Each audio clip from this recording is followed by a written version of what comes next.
Muito boa noite, Bruchim Abaim. Vamos, Bezrat Hashem, começar. Outro dia estava pensando que a gente fala que tem muitos shurim que provam, também uma parte da Torá importante, que a Torá é Mina Shamayim, quer dizer que a Torá é divina, que Hashem que deu a Torá, e não foi um homem que deu a Torá para a gente. Obviamente que Moshe Rabbeinu escreveu a Torá, mas a Torá é divina. Hoje a gente vai provar, se Deus quiser, que não a Torá é divina, que nós, homens, somos divinos. Que o homem, ser humano, é Mina Shamayim. Isso que a gente vai provar hoje, se Deus quiser. Vamos começar por aqui. Chachamim falam para a gente, nossos sábios falam para a gente o seguinte. Tudo na vida depende de uma coisa. De Hashem, óbvio. Mas também, uma vez que já tem Hashem no mundo, com certeza, tudo na vida depende do mazal da pessoa, da sorte da pessoa. Quando alguém casa, o que se fala para ele? Mazal tov, que você tem um bom mazal, uma boa sorte. Bar mitzvah, mazal tov. Vai abrir um emprego novo, um trabalho novo, mazal tov. Então, tudo na vida depende do mazal, da brachá, da sorte da pessoa. Inclusive, nossos sábios falam para a gente uma coisa nova. Até o Sefer Torah, que está dentro do Aron HaKodesh, depende do quê? Do mazal, da brachá. Como a gente sabe disso? Porque tem alguns Sifrei Torah que são lidos X vezes por ano, e outros são lidos 1/10 de X vezes por ano. Por quê? Então, dizem nossos sábios que até o Sefer Torah, que está no Aron HaKodesh, ele depende do mazal da pessoa para ser lido, do Sefer Torah no caso, mazal do Sefer Torah para ser lido mais vezes ou menos daí por diante. Eu pensei, se isso é verdade, e obviamente é, porque nossos sábios falam para a gente, então, tem algumas passagens, estive pensando na Torá, que também tem um mazal maior do que a outra, não tem? Tem passagens na Torá que são muito famosas, tem um mazal maior, que todo mundo conhece, e tem passagens que você fala, aonde está isso? É verdade esse fato? Isso aconteceu mesmo? Então tem passagens com maior mazal, e passagens, vamos chamar assim de alguma forma ou outra, menos famosas que não tiveram essa oportunidade, vamos chamar assim, de ficar famosas. Mas hoje a gente vai falar uma muito famosa e uma não famosa. Acreditem em mim, as duas estão na Torá. A primeira passagem que eu vou mencionar para vocês, que vai dar uma direção aqui para o nosso shiur, é o seguinte. Em Parashat Matot, no Sefer Bamidbar, houve uma batalha entre o povo de Midian, os midianitas, e os Yehudim. Moshe Rabbeinu deu algumas instruções para o povo como eles tinham que proceder. O que vocês podem fazer, o que vocês não podem fazer. Moshe Rabbeinu foi como se fosse o Kohen Gadol da batalha que falou, olha, assim são as instruções, façam assim e não façam assado. As pessoas voltam dessa batalha e eles conquistaram dos inimigos, então conquistaram os inimigos e também o quê? Os despojos de guerra dos inimigos. Dentre eles que conquistaram dos inimigos, por exemplo, pratos, panelas, copos. E aí, Moshe Rabbeinu falou, tá bom, Hazak Baruch, mas um minuto, esqueci de te avisar disso, Moshe Rabbeinu. Vocês não sabiam e não tinham como saber. Porque vai ser a primeira vez que eu vou ensinar isso para vocês. Antes de usar qualquer prato, qualquer copo, qualquer panela, vai ter um processo de cacherização. E depois, de mikveh. Atenção, até agora eles nunca tinham feito isso, não tinham como saber. Se você pegou uma panela usada de um não Yehudi, voltou da guerra de Midian, você tem que saber como cacherizar. E meus queridos, é dessa Parashat Matot, que nós aprendemos todas as leis de cacherização. Como se cacheriza uma panela que já foi usada por um não Yehudi, ou que eu Yehudi usei de uma forma não correta na minha casa e agora eu quero usar ela de novo de uma forma permitida. Só que é o seguinte, quem que instruiu essas leis para o povo? Está escrito no Pasuk, logo depois que eles voltam da guerra contra Midian, Vayomer Elazar HaKohen, disse Elazar HaKohen. E pula algumas palavras e termina o Pasuk, Kol Asher Yavô Baesh, Taviru Baesh, uma panela que foi usada no fogo, use um processo de fogo, de como cacherizar, e daí por diante vem as instruções. Mas o Rashi fica assustado, fala que interessante. Moshe Rabbeinu dá as instruções de ir para a guerra. E aí o povo volta com um monte de panelas, pratos, aí Moshe Rabbeinu não fala nada. E Elazar, o Cohen, vamos chamar assim, que não era Moshe Rabbeinu, obviamente, foi falar as instruções para o povo. O Rashi fica assustado, o Rashi pergunta, na Torá tem inúmeras vezes, vai da Ber Hashem, El Moshe Lemor, diga para Moshe, e Moshe Rabbeinu tem que contar para o povo.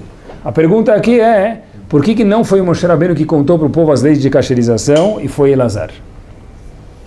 Rashi diz que tem uma razão, óbvio. Mas qual é a razão? Rashi fala, uma novidade aqui, é a mesma razão que causou o fato de acordo com Rashi certamente, que Moshe Rabbeinu bateu na pedra em Parashat Chukat. Mas Rashi fala, mas qual é a razão? Em Parashat Chukat, que se diga de passagem, Rashi não traz isso. Em Parashat Matot, que é essa Parashat da guerra de Midian, Rashi fala tem uma razão, que a gente vai mencionar daqui um minutinho para deixar vocês curiosos, que fez com que Elazar mencionasse as leis de cacherização e não Moshe Rabbeinu, e Rashi fala, foi a mesma razão que fez com que Moshe Rabbeinu errasse em Parashat Chukat e batesse na pedra, aquele episódio famoso, que tem o mazal de ser famoso, e não falar com a pedra. Bom, mas Rashi me conta, o que aconteceu? Qual foi o ponto que fez essas duas coisas acontecerem? Rashi fala umas palavras, pessoal, que a gente tem que ficar assustado. Esse é o Rashi mesmo em Parashat Matot. Lefi, pelo fato, Sheba Moshe Lichlal Kaas, já que Moshe Rabbeinu ficou bravo, ficou nervoso. Sério, não é Lashon Hara falar de Moshe Rabbeinu isso? Não, porque nós temos líderes para aprender dos líderes. Obviamente que o caso de Moshe Rabbeinu, a gente vai ver, não se compara com o caso de alguém que estava jogando taule e perdeu o taule e saiu bravo de lá. Está jogando sheshbesh, estava jogando com a mão e ficou bravo. Obviamente sem comparar. Mas Moshe Rabbeinu também, Moshe Lichlal Kaas, já que Moshe Rabbeinu ficou bravo, nervoso, Ba Lichlal Taut, teve um erro. Qual o erro?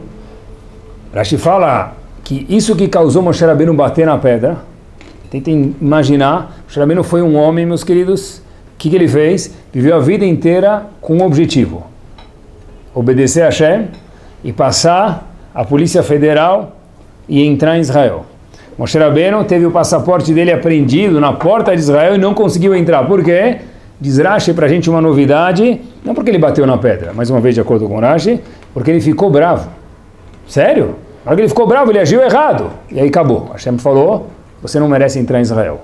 Obviamente que um erro de um homem gigante, mas foi algum erro.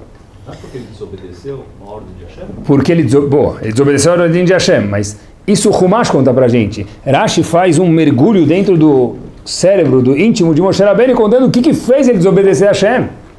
O que fez? Porque ele ficou bravo. Na hora que ele ficou bravo, em vez de falar com a pedra, no caso de Parashat Chukat, ele acabou batendo na pedra. E olhem o que o Talmud fala pra gente, meus queridos. Kol Adam Shekoes, diz a Gemara em Pesachim, na página 66b. Sabe, Vav Amud Bet. Kol Adam Shekoes, qualquer pessoa que fica brava, inclusive Moshe Rabbeinu, hein? Im Chachamu, se ele não é sábio, Hazito, mas mesmo que ele é sábio, Chochmatom Istaleket Mimeno, ele perde a sabedoria. Olhem como diz o Talmud, como ele continua. Vem navio, se ele é um profeta, pessoal, eu nunca vi um profeta, eu nem tenho ideia do que é um profeta. Mas o Talmud está falando para a gente, mesmo que ele for um profeta, e a gente aprende isso de Moshe Rabbeinu, Nevoatom Istaleket Mimeno, a profecia foge dele. Então, por isso que aconteceu, Moshe Rabbeinu, as pessoas voltaram da guerra, desobedeceram Moshe Rabbeinu. Moshe Rabbeinu ficou bravo. Então, ele esqueceu as leis de cacherização. Por isso que o quê? Que Elazar que teve que ensinar as leis de cacherização para o povo. De novo, a gente perguntou, Rashi perguntou, poxa vida, por que foi Elazar e não Moshe Rabbeinu? Rashi conta pra gente, porque já que Moshe Rabbeinu ficou bravo, porque as pessoas desobedeceram as instruções dele de ir para a guerra de Midian, quando voltaram não se comportaram de algum detalhe não bem, então Moshe Rabbeinu ficou bravo. Na hora que ele ficou bravo, ele esqueceu as leis. Por isso que Elazar teve que ensinar as leis para o povo. E Rashi termina dizendo, Vechen u Vayach etasela. Por isso que Moshe Rabbeinu bateu na pedra em Parashat Chukat, no famoso episódio. Esse tem um episódio que tem uma mazal que a gente mencionou no começo do shiur. Tem coisas que são famosas, esse episódio famoso, mas poucos sabem o porquê que ele bateu na pedra. Diz Rashi aqui, Parashat Matot, Aliede Akas Ta'at. Pelo fato que Moshe Rabbeinu ficou bravo, foi isso que gerou que ele não entrasse em Israel, e o sonho de vida dele, sonho de consumo de vida de Moshe Rabbeinu, parou por aqui, teve que morrer, ser enterrado fora de Israel, por quê? Por uma virtude, Kas, bravo, chateado, nervoso. Por isso, eu vi um comentarista que escreve para a gente, está escrito em Pirkei Avot, Avu Metunim Badin. O que quer dizer isso? Pirkei Avot está escrito isso. Sejam pacientes, calma na hora do julgamento. Por quê? Porque Moshe Rabbeinu foi julgar o povo voltou, o quê? Errou! O povo errou na volta da guerra. Moshe Rabbeinu ficou um pouco mais afoito do que devia, esqueceu as leis. O povo começou a pedir água, Moshe Rabbeinu ficou um pouquinho mais agitado do que devia, bateu na pedra. Por isso está escrito, mesmo um juiz, quando ele vê alguém errado, tem que julgar o caso, mas Avu Meturim Badim, tem que ser calmo. Cuidado para não ficar bravo. Agora a pergunta que existe aqui, de $1 milhão é, mas por que Moshe Rabbeinu de fato ficou bravo? A gente está falando de um profeta que a gente não tem nem ideia de quem era. Está escrito que Moshe Rabbeinu foi o único profeta que falava com Hashem tete a tete 24 horas por dia. Todos os outros profetas, como falavam com Hashem? Dormindo só. Mesmo Avram Avinu, que a gente também não sabe quem era, que era gigante, também falava com Hashem dormindo. Moshe Rabbeinu que a gente não consegue nem imaginar que tipo de homem que era esse. Que tipo de navi, de profeta que era esse? Então como é que pode ser que Moshe Rabbeinu ficou bravo? Bnei Israel desobedeceram a ordem dele na volta da guerra de Midian. Não tem que ficar bravo? Ou, por exemplo, olha que interessante, está escrito em relação ao man. Lembram daquele pão que caía todos os dias? Moshe Rabbeinu falou para o povo, peguem uma porção por dia. Tem duas pessoas muito famosas na Torá, Datan e Aviram, que eles pegaram, desobedeceram Moshe Rabbeinu, e pegaram o quê? Duas porções. Qual foi a reação de Moshe Rabbeinu? Ficou bravo. Como vocês me desobedecem? Eu acabei de falar para pegar uma porção por dia. O que aconteceu? Está escrito na Gemara que Moshe Rabbeinu esqueceu todas as halachot Shabbat, porque ele ficou bravo. Mas de novo, tinha Moshe Rabbeinu que ficar bravo ou não? Desobedeceram a lei. Queria falar para Datan e Aviram, Abu Sakana. Meu amigo, se Moshe Rabbeinu fizesse carinho neles dois, que pegaram mais man do que deviam e desobedeceram a Hashem, ou se Moshe Rabbeinu fizesse carinho nas pessoas que voltaram da guerra de Midian, desobedecendo Moshe Rabbeinu, qual é a reação do resto do povo? Tá bom, não tem problema de errar. Então, Moshe Rabbeinu tinha que ser mais energético. Então a pergunta é, a posição de Moshe Rabbeinu obrigava ele a ficar bravo em certas circunstâncias. Então por que ele esqueceu as leis de cacherização e por que ele esqueceu as leis de Shabbat, aqui no caso do man que a gente mencionou?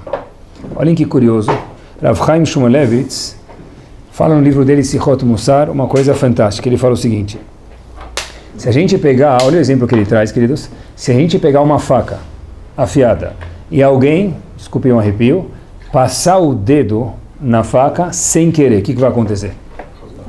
Vai cortar. Mas ele passou o dedo sem querer, Razito. Tem razão, mas vai cortar. Rav Chaim Shmulevitz, a midá de kas, de nervosismo, é igual a uma faca. Mesmo por uma razão nobre, que é justa, justificável, obrigado, que Moshe Rabbeinu tinha que ficar bravo, não tem o que fazer.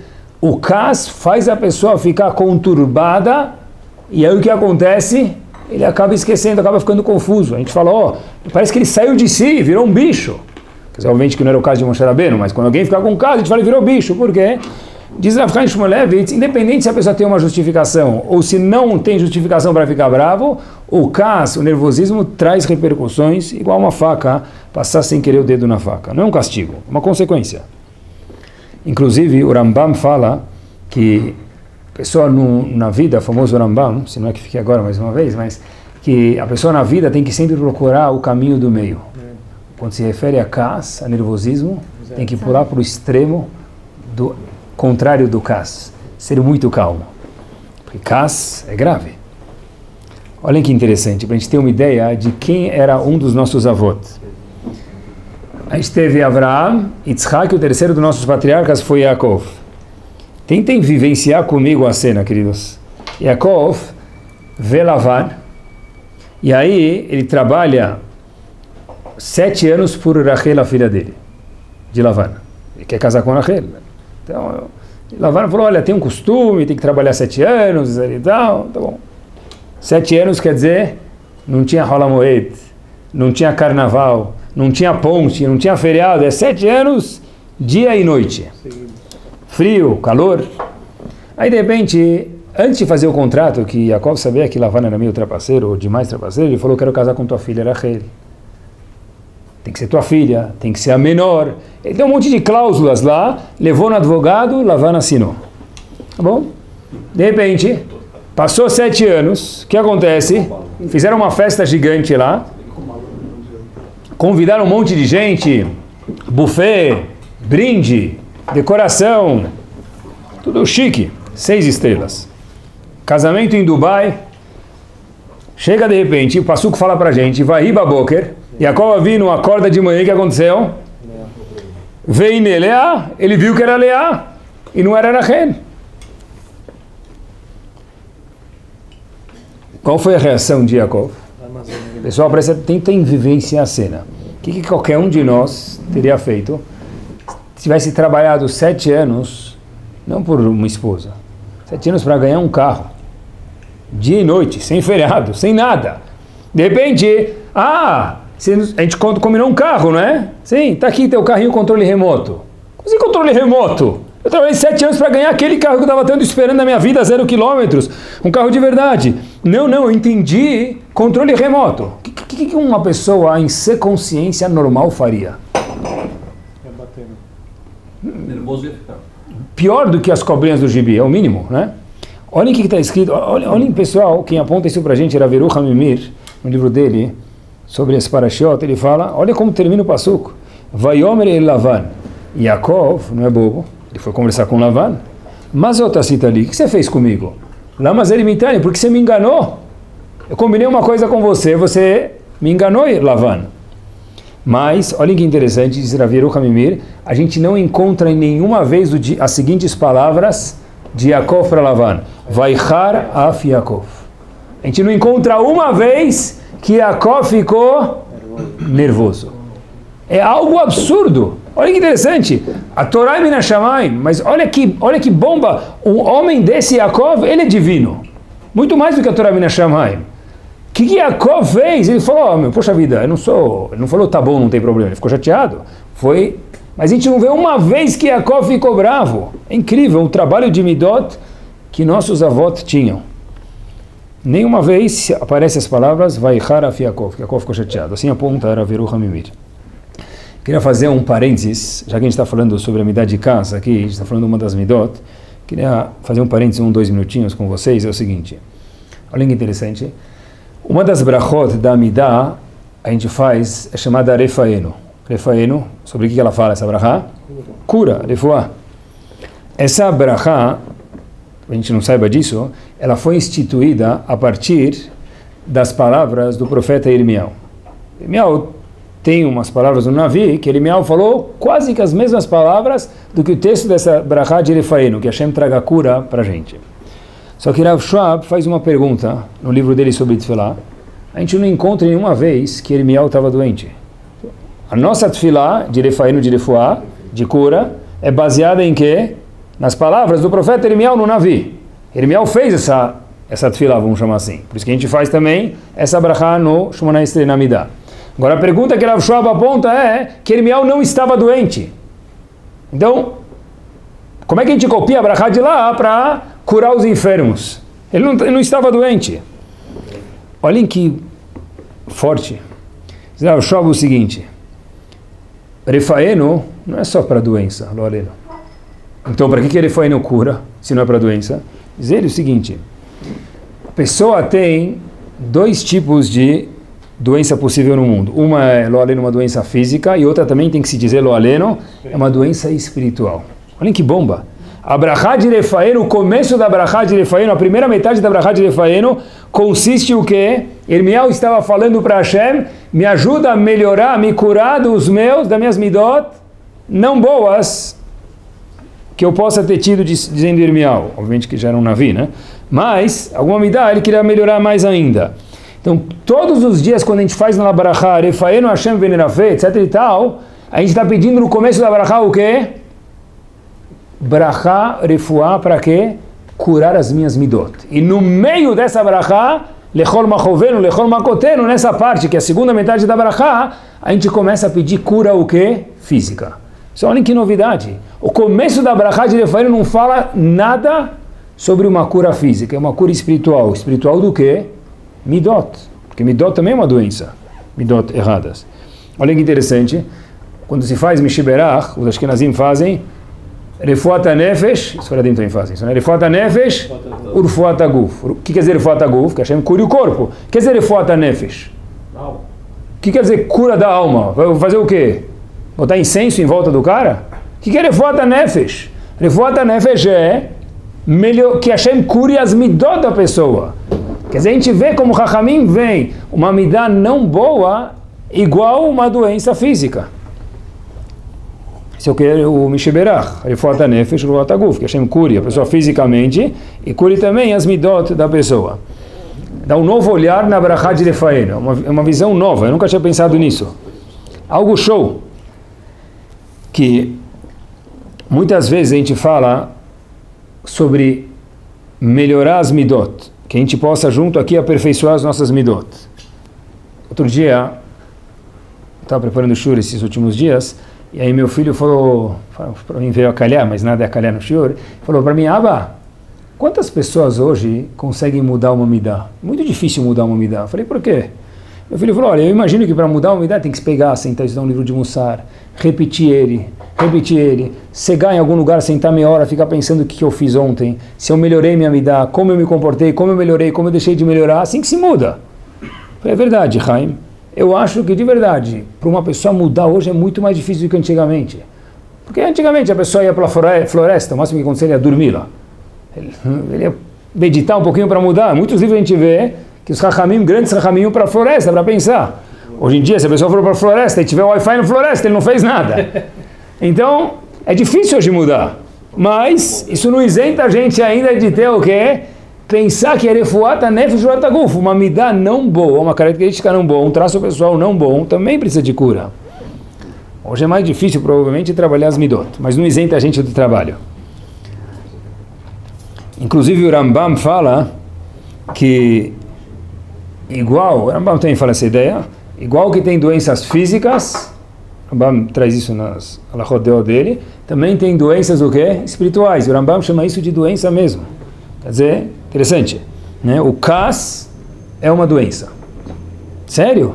Estava estudando, uma das pessoas que eu estudo particular, estava estudando com 28, não sei, pai de família, assim, relativamente jovem. Ele veio me contar, olha, Rabino, poxa vida, tá, outra vez você fica um pouco agitado, tá, mas não tem problema, né? Falei, olha, não tem problema se a gente trabalhar sobre isso, mas se não tem problema. Falou, por quê? É proibido? Eu falei, sim. Mas tem uma verá de não ficar bravo? Sim, midot ruins é uma doença, claro que tem uma verá. Né? Então, a gente tem que saber que uma midá não boa tem que ser trabalhada e tem que ser vista igual uma verá. Pessoal, olhem como que dá para trabalhar as midot e olhem como que o homem é Min Hashamayim, se ele quiser trabalhar sobre si. Rav Yaakov Kamenetsky teve durante sua vida, a esposa dele ficou muito doente enquanto que ele ainda estava bem. Rav Yaakov Kamenetsky, não Rav Yaakov Kanievsky, Rav Yaakov Kamenetsky foi Rosh Yeshiva em Torah Vadat, em Nova York. A esposa dele estava doente. Uma das pessoas da congregação dele foi viajar para Israel e falou para ele, Rav, eu gosto muito do senhor, e queria agradar o Rav, falou, eu vou ir pro, agora atenção, Rav Yaakov Kanievsky, cuidado para não confundir, mais conhecido como Stipler, eu vou pedir para ele rezar pela esposa do senhor. Então Rav Yaakov Kamenetsky, vamos chamar um de Stipler e de outro Rav Kamenetsky, tá bom? Rav Yaakov Kamenetsky tinha esposa doente, falou, muito obrigado, você vai rezar, que você vai levar o nome da minha esposa para o Stipler. Esse Yehudi de Nova York chega em Israel, e ele chega, a primeira coisa que ele vai fazer é visitar o Stipler. Ele chega de manhã, cedo, a gente sabe que o avião às vezes chega em Israel 5 da manhã, 6 da manhã, então ele conseguiu entrar no Stipler e ele saiu do Stipler 9 da manhã, todo eufórico. Eu pedi para o Stipler rezar para a esposa, e quando o Stipler viu que era a esposa do Rav Yaakov Kamenetsky, falou, uau, sentiu mais incomodado porque conhecia a personalidade, fez uma tefilá mais caprichada de alguma forma. Então esse indivíduo da sinagoga do Rav Yaakov Kamenetsky, a primeira coisa que ele faz é o quê? Liga para o Rav Yaakov Kamenetsky. Agora lembrem que quando são 7 da manhã, 8 da manhã em Israel, que horas são em Nova York? Madrugada. Rav Yaakov Kamenetsky estava com a esposa no hospital e toca o telefone dele na madrugada. Então, obviamente, o que ele faz? Pula da cama assustado. Então, Yankele, seja o nome da pessoa, a história verídica, o nome, não sei, do congregante, mas ele liga e fala, Rav, fui no Stapler, ele estava todo emocionado, ele fez filar pelo senhor. Quando ele estava, pela sua esposa, obrigado, pela sua esposa, mas quando ele estava falando isso, ele se ligou que o quê? Falou, uau, estou ligando aqui, lá é madrugada em Nova York. Pessoal, olhem o que é um homem que trabalhou sua vida para aperfeiçoar seus midot. Rav Yaakov Kamenetsky, em Nova York, fala para ele, obrigado que você rezou pela minha esposa, puxa que gentil, a primeira coisa que você fez chegar em Israel, rezar pela minha esposa, como foi seu voo? Tal. Aí o indivíduo falou, mas desculpa que eu estou ligando no meio da madrugada e não percebi. Ele falou, tudo bem, já foi. Você está tão preocupado comigo, me conta como seu voo, a conexão, a escala demorou, não demorou, você pegou a escala longa, curta. Olhem que interessante. Como que é possível um homem acordar de madrugada? Com a esposa no hospital, receber um telefonema de alguém, vamos chamar assim, permitam, que esqueceu, pode até chamar de insensível de alguma forma ou outra, e não falar, olha meu amigo, próxima vez olha no relógio. Como que é possível um homem fazer isso quando atende o telefone desse jeito tão doce? Não dá para fazer isso enquanto está no telefone. Tem que ter feito esse trabalho quando? Anos e anos e anos antes. Agora que eu já estou musculoso, eu preciso carregar o piano, eu consigo carregar o piano. Se alguém não fez musculação, não consegue carregar o piano. Exatamente a mesma coisa em relação ao CAS. Ou todas as midot, mas a gente está falando de CAS, nervosismo, dá para falar sobre nervosismo enquanto que a gente está aqui on the rocks, na boa. Na hora do vamos ver, não adianta mais falar. Inclusive, tem pessoas que são muito sábias, né? Acham. Vê alguém nervoso e fala, mas por que você está nervoso? Se não tivesse nervoso, ficaria agora, porque justo que você me perguntou por que eu estou nervoso. O Mará fala em Brachot, quando a pessoa está brava, na hora de perguntar para ele, por que você está nervoso? Pergunta daqui 2 horas, agora não, você não vai levar uma chinelada. Né? Então, tem que trabalhar antes, é isso que a gente está fazendo agora, juntos aqui, crescendo. Agora, qual é o remédio contra o CAS? Qual é o remédio racional que existe contra o CAS? Pensei, uma das opções é o seguinte, acho que o primeiro ponto é o seguinte, vocês lembram do sonho de Yosef? No sonho de Yosef, não, os sonhos do faraó que Yosef interpretou? O faraó estava no palácio e teve 2 sonhos. Ficou assustado. Chamou todos os magos, pessoas capazes de Oxford, de Cambridge, para interpretar o sonho dele. Université do Egito. E ninguém conseguia interpretar. Ficou preocupadíssimo. Até que uma pessoa falou lá na prisão, olha, tem um judeuzinho lá na prisão que uma vez me interpretou um sonho. Talvez ele saiba de interpretar. Quem era esse Yehudi? Yosef. Yosef estava na prisão. Tá bom. Yosef sai da prisão, interpreta o sonho, e aí nós leitores, como a gente lê a Torá, a gente fala, Hazako Baruch Faró, graças a Deus que você sonhou, para que Yosef pudesse sair da prisão, porque senão Yosef ia ficar lá até quando? Até Yetziat Mitzrayim ele ia ficar lá, Yosef, não ia sair nunca, ficar mais 300 anos lá no Egito. Como é que vai sair um prisioneiro da prisão para o palácio? Graças a Deus que o Paró sonhou, e alguém deu a dica que Yosef sabia interpretar, então o sonho do faraó foi a dica, a ignição para a Yeshua, a salvação do Yosef. Assim a gente lê a Torá, mas Hashem não leu a Torá assim, como eu sei disso. O Midrash fala sobre esse sonho do faraó, a interpretação de Yosef, Ketz Sam Lechoshech. Hashem colocou um fim para a escuridão. Como assim? Hashem falou o seguinte, olha, chegou o momento, olhem que visão completamente oposta. Chegou o momento de Yosef sair da prisão. Por conseguinte, Paró sonhou. Não que Paró sonhou, Yosef saiu da prisão. Já que Hashem achou que chegou a hora de Yosef sair da prisão, Paró sonhou. Como diz o Midrash, Ketz Sam Lechoshech. Hashem colocou um fim para a escuridão. O que isso tem a ver com o Kas? Tem duas formas de ver a vida. Aconteceu isso, e portanto eu vou reagir. Ou aconteceu isso porque Hashem achou nos mínimos detalhes que isso tinha que acontecer. O Paró só sonhou porque já chegou a hora de Yosef sair da prisão, e não o contrário. Não que Yosef saiu da prisão graças ao sonho do Faraó. O Yehudi precisa lembrar, ter emuná é uma injeção forte. É fácil falar enquanto está tudo tranquilo aqui, mas é agora que a gente tem que falar. Ter emuná é uma injeção fortíssima contra o Kas, nervosismo. Mas, por quê? Porque é assim. A gente esquece durante o dia a dia, mas agora dá para pensar. Quer ver?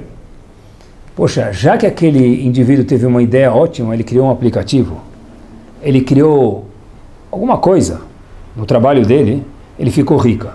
Está errado. Um Yehudi que estuda a Torá não tem que pensar assim. Já que chegou a hora dele ficar rico, apareceu a luzinha aqui na caixinha cinzenta, no cérebro, que deu Hashem a dica dele criar o aplicativo. O aplicativo foi um detalhe. Sério? Mas como? Sem aplicativo não teria ficado rico. Está errado. Hashem achou que chegou a hora de ficar rico e deu a ideia. Não que, já que eu fiz o aplicativo, eu fiquei rico. Está errado isso.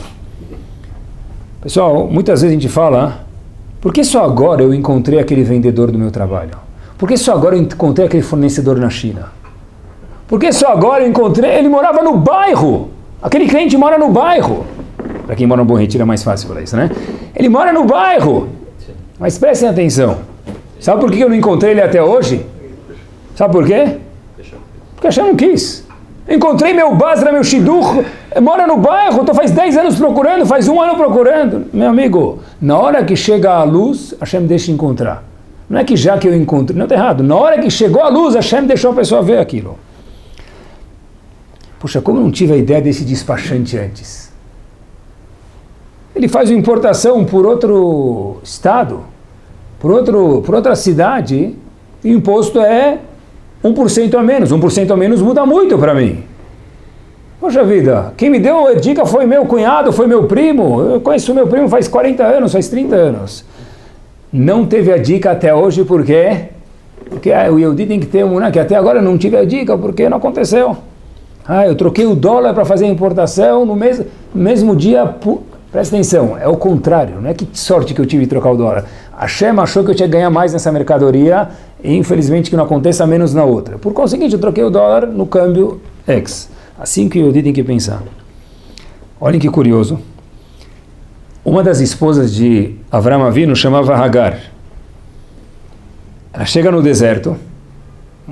Avraham Avinu com muita dor, mas já que Hashem mandou, ele obedeceu isso, mas com muita dor, mesmo que ele era um navi, ele era um profeta, ainda assim, difícil mandar o filho embora de casa, e a esposa. Hashem falou, manda tua esposa Hagar e seu filho Ishmael embora de casa.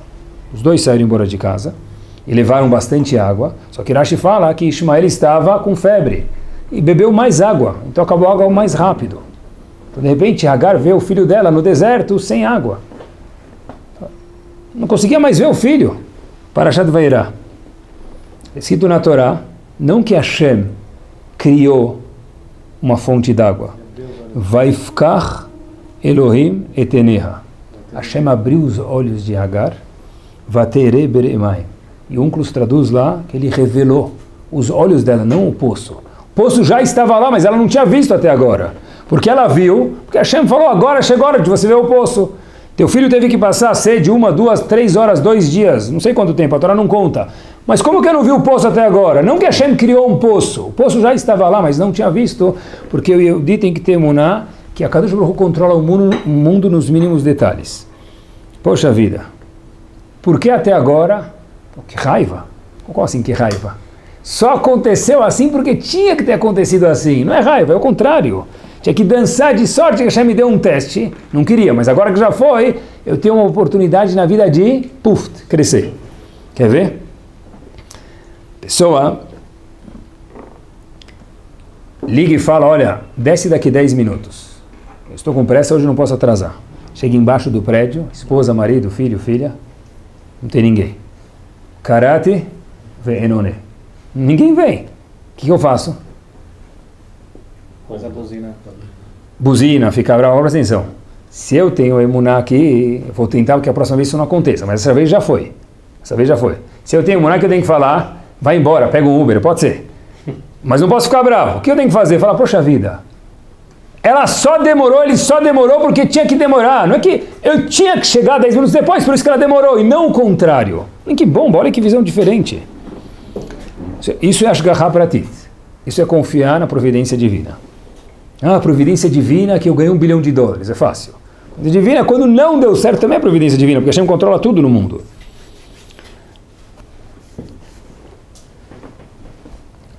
Olha que, na verdade, o homem tem que lembrar que tudo na vida acontece no momento certo, do jeito que Hashem quer. Só encontrou Hagar, a água, no momento certo que Hashem deixou, mas o poço de água já estava lá no deserto com o filho dela, Ismael.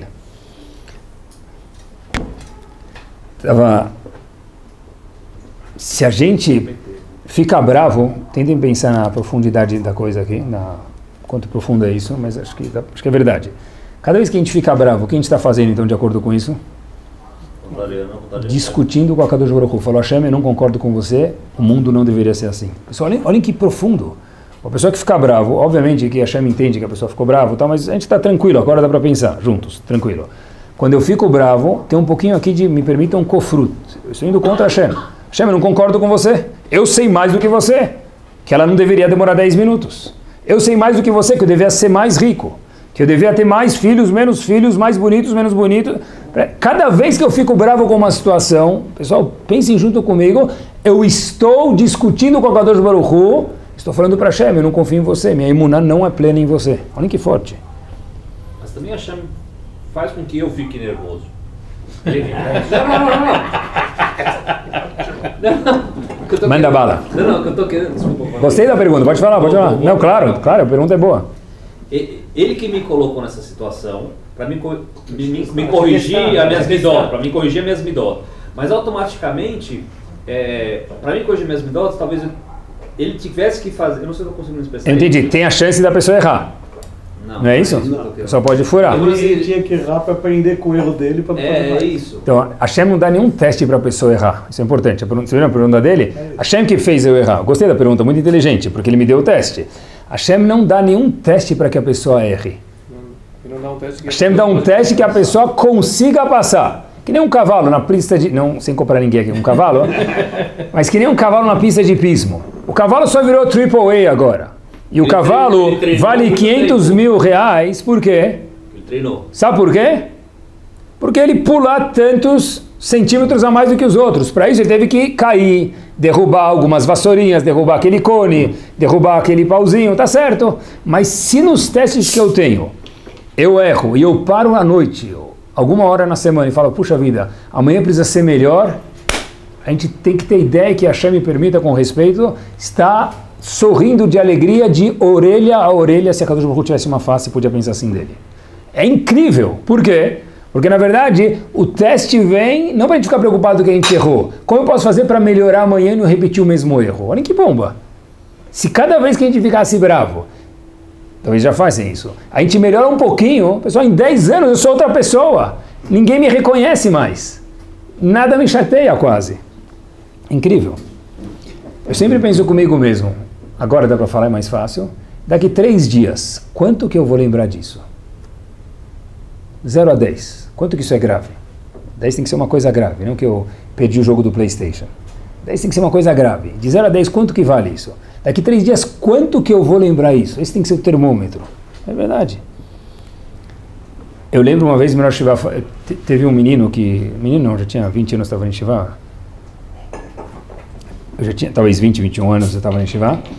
E eu lembro que faleceu a mãe de um colega que tinha a mesma idade. E o sobrenome desse menino é Schulman. Schulman é um sobrenome famoso nos Estados Unidos. O pai dele é uma pessoa muito ativista nos Estados Unidos, em causas religiosas judaicas, uma pessoa muito boa. Meu Rosh Yeshiva falou para mim, vou te contar uma coisa. Pergunta depois para esse menino na casa dele nunca escutou a mãe dele levantar a voz. Foi o espedo mais fantástico e mais curto que eu escutei na minha vida.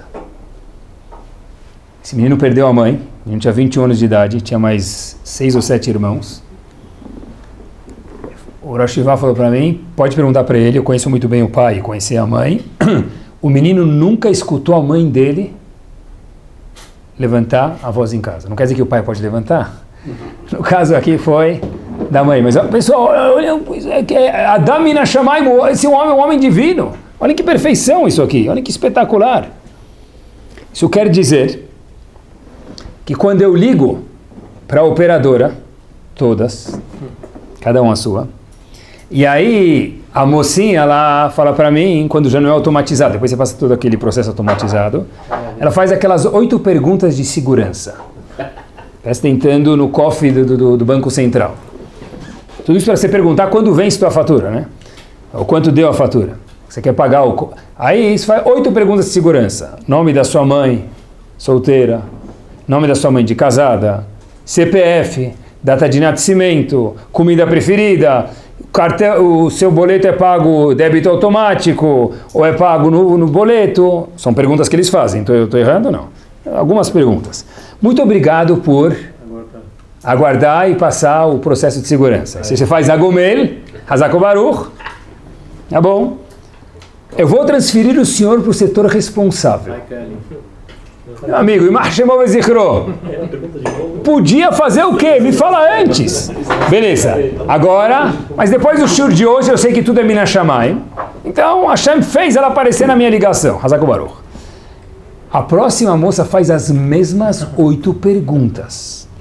Tá bom? Mas, já que eu sou um homem esperto, antes de ela me fazer perguntas, eu falo para ela, eu vou fazer uma pergunta para a senhora. A senhora é do setor de pagamentos, eu quero saber o código de barra e o valor? Sim, sim. Tá bom, então eu respondo as 8 perguntas de novo. Tá bom. Beleza, todo feliz, voando, que nem um anjinho. Então, minha senhora, qual é o valor que eu tenho que pagar e por que é justo esse valor? Me explica aí, um minutinho na linha, por isso que eu estou ligando. Ai, nós estamos sem sistema. Mas minha senhora, para que eu estou ligando se está sem sistema? Perguntar o quê? O que você comeu ontem à noite na janta? Por que você não me fala? Estamos sem sistema, call me back in 10 minutes, me liga em 10 minutos. Agora, eu fiquei agitado aqui tranquilo, imagina na hora. Imaginem só se eu acredito que Yosef não saiu da prisão porque Paró sonhou. Paró só sonhou porque Yosef tinha que sair da prisão, como diz o Midrash.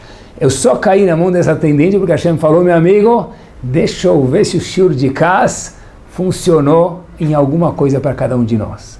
É assim que eu tem que pensar. Então, o primeiro ponto para combate a Kas, combate a febre amarela é fácil, é vacina. Combate a Kas não é tão fácil. O primeiro ponto é emuná. Pensei só mais um ponto na reta final aqui, é o seguinte, de verdade funciona isso. Tenta imaginar o cenário, a cena. Aconteceu uma vez comigo, tá bom? Liguei para minha esposa, queria falar com ela. Falou, Ri, tudo bem? Estou dirigindo, estou no Viva Voz, estou aqui com meu pai, pode falar. Qual a reação do marido inteligente? Como vai, Sheri? Kifkon? O que você almoçou? Sartê? Não é assim? Eu fiquei pensando comigo, olha que interessante, né? De repente já, Namogo Kole Shelechenan, todo mundo já se derreteu, não tem mais nada para falar. Olha que interessante, fiquei pensando comigo mesmo, se a gente pensasse o que a gente está falando está no Viva Voz, e de fato está no Viva Voz, a gente está gravando tudo com carinho, não para ir contra a gente, mas para ajudar a gente. Só olha que show, a vida da pessoa seria diferente. A vida da pessoa seria diferente. Antes de falar, lembra que talvez, com certeza, você está no Viva Voz. Olhem que show. Torá é, o hebraico, melhor dizendo, é o Lashon HaKodesh, não é? Qual é a única letra em hebraico que sem vogal não tem som nenhum? A única letra em hebraico que sem vogal não tem som nenhum. Qual que é? Tem som. Yuda é uma vogal. Ain é. A única letra em hebraico que não tem som nenhum é o Aleph. O Aleph, ele é composto... Como que é o Aleph? Aleph sem som, não tem som nenhum. Aleph sem vogal, não tem som nenhum. Não tem como pronunciar. Um Aleph, em letra de mão, é um pauzinho deitado e 2 pauzinhos de pés. Sim? Um inclinado e 2... Estou imaginando um Aleph? Isso, letra de forma, obrigado. Um Aleph em letra de forma, obrigado, é um pauzinho deitado e 2 yuds. Então, na Laha a gente vê que um Aleph é como se fosse um Vav comprido e 2 Yuds. Olhem que espetacular, queridos. O Aleph é um Vav e 2 Yuds. Quanto que vale um Yud? 10. O outro Yud? 10. E um Vav? 6. 26. É o mesmo número do nome de Yud Kei Vav Kei, que é o número mais Kadosh de Hashem que a gente conhece. Um Aleph vale 26, que é exatamente as letras Yud Kei Vav Kei. Eu acho que o terceiro ingrediente, a gente falou de Emuná, primeiro, segundo é imaginar que a gente está no Viva Voz, e o terceiro ingrediente, lembrar que existe a palavra em hebraico silêncio, Aleph. A única letra que não tem som é a letra que representa o número 26, que é a mesma numerologia do nome de Akadosh Baruch Hu, Yud Kei Vav Kei, que a gente não pode nem pronunciar. A pessoa precisa saber que tem horas que precisa ficar em silêncio. É difícil demais morder a língua, mas tem que lembrar que vale a pena, isso tem a ver com Kas. Especialmente Erev Shabbat. Por que Erev Shabbat é o momento que a Gemara fala pra gente que tem mais briga na casa? Por que justo Erev Shabbat? Por quê? Olhem que espetacular. Porque o reto do Adam Arishon aconteceu quando? Olhem que legal. Erev Shabbat. Lá que foi o primeiro pecado da história da humanidade. Então lá que tem mais, etc. Por isso, Erev Shabbat, na véspera do Shabbat, tem que colocar gefilte fish na boca, kibebestani na boca e ficar quieto. Tem horas que tem que ficar quieto, é muito difícil demais, mas tem que ficar quieto. Pessoal, e com isso nós terminamos. A história se passa numa casa judaica, a história é exatamente verdadeira, tá bom? Só mudei o sobrenome. Alguns dias antes de Pesach. Família Levin, só mudei o sobrenome, mas a história é verdadeira, tá? Moshe tinha 4 anos de idade, um menino filho, e de repente o pai dele vê a cena mais trágica do mundo. Bolachas Hametz se esparramando pela casa. Que trágico. Migalhas, o pai. O pai viu isso. O pai viu isso, vai sobrar para ele. Boa. Muito bom, olha que marido inteligente. Então, o pai viu bolachas no chão. Ele fala, Moshe, sabe o que você fez? Sabe quanto tempo sua mãe e eu estamos limpando a casa? Você tem alguma ideia? E pegou o filho e... Cândida, passou, esfregou. A mãe escuta da cozinha, essa história é verdadeiríssima, e fala para o marido, poxa, é assim que você trata uma criança de 4 anos? Como ele tinha que saber? A gente devia dar bolacha para ele no parquinho, não aqui em casa. Ele não tinha que saber. E a mãe fala para o pai o seguinte, você quer que a Hashem mande mais crianças para a gente, falando assim com teu filho? Pronto. Passou o Hag, passou Chol HaMoed. Essa mulher que estava grávida, 1000% verdadeira história, começou a sentir uma dorzinha de barriga, infelizmente. Ela foi para o hospital, infelizmente a gravidez terminou de uma forma muito desagradável, que vocês imaginam que ela perdeu o bebê. Esse casal estava muito, muito abalado, emocionalmente, coitados, muito triste. Eles foram para o Rav Chaim Kanievsky, que morava em Israel, falaram, Rav, a gente quer saber o que fazer, o que a gente pode fazer, sabe, a gente está muito triste. Rav Chaim Kanievsky falou, claro, perder um bebê é muito triste. Rav Chaim Kanievsky, tiro e queda, falou para eles o seguinte, vocês cuidam do que vocês falam em casa? Aí eles falaram, claro, a gente não fala palavrão, como assim cuidam do que falam em casa? Pensa. Aí o casal, um olhou para o outro e falou, é verdade. E lembraram da cena que a esposa falou para o marido, se você fala assim com o teu filho, você quer que a Hashem te mande mais filhos? O Chaim Kanievsky falou, veja o poder das palavras. E o casal ficou assustado, falou, então o que a gente tem que fazer? O Chaim Kanievsky falou, olha, usa as palavras, já que você viu o poder que a palavra tem, para o bem. Tá, olhem que interessante. Não vou falar para vocês que usaram para o bem, tiveram 18 filhos e Mabruco. Esse é o final da história. Esse pessoal, alguém lo aleno perdeu o filho, por quê? Porque falou, assim você quer ter mais filhos? Você quer que Deus te manda mais filhos? Tem momentos que tem que usar um Aleph sem som. Silêncio, é muito difícil. Combate a Kas, em alguns momentos, é saber ficar em silêncio. E, de fato, e não podia terminar o shur sem falar isso, tem momentos que a pessoa precisa ficar brava ou não? Tem que mostrar. Como termina o Sefer Torah? E com isso a gente termina o shur também. Último passuco do Sefer Torah. Ulchol hayad hazaká. A mão forte. Ulchol morá gadol. Uau! Que nobre! Que bravura! Asher asa Moshe le'enei kol Israel. E assim fecha o Sefer Torah e termina. O último passuco, o último verso do Sefer Torah. Que Moshe Rabbeinu fez na frente de todo o povo. O que ele fez na frente de todo o povo? Rashi explica pra gente esse passuco. O último passuco do Sefer Torah que não dá para entender. Moshe Rabbeinu, pá! Quebrou a Torá. Quebrou as luchot quando viu o povo fazendo Reta Egel. O pecado do bezerro de ouro. É assim que termina a Torá? Falando... Sim, Hashem falou sim, sabe por quê? Para ensinar para a gente que não pode ficar bravo, mas tem vezes que o pai e a mãe em casa tem que ser energético. Não quando uma criança de 4 anos quebra um copo de cristal. Pode ser, mas se eu for energético quando meu filho quebra o copo de cristal com 4 anos, eu também tenho que ser energético quando meu filho liga a luz no Shabbat com 4 anos. Porque se eu falo quando ele liga a luz no Shabbat com 4 anos, Ma'alishi não tem problema, porque tem problema quando ele quebra o copo de cristal. São os mesmos 4 anos. Eu acho que em 4 anos não tem que ser energético nesse caso. Mas tem que educar, não ser energético. Mas tem momentos que tem que ser energético. Quando eu vejo meu filho saindo com uma pessoa não boa, eu tenho que ser energético. Tem que falar, olha meu amigo, na minha casa é assim. Na minha filha eu tenho que falar assim. Vestimentas, comportamento, com quem sai, que horas vai, que horas volta. Cada casa tem suas leis. Sim, temos que ser energéticos. Mas raiva, bravo, a Torá fala que isso vai contra os valores de uma casa judaica.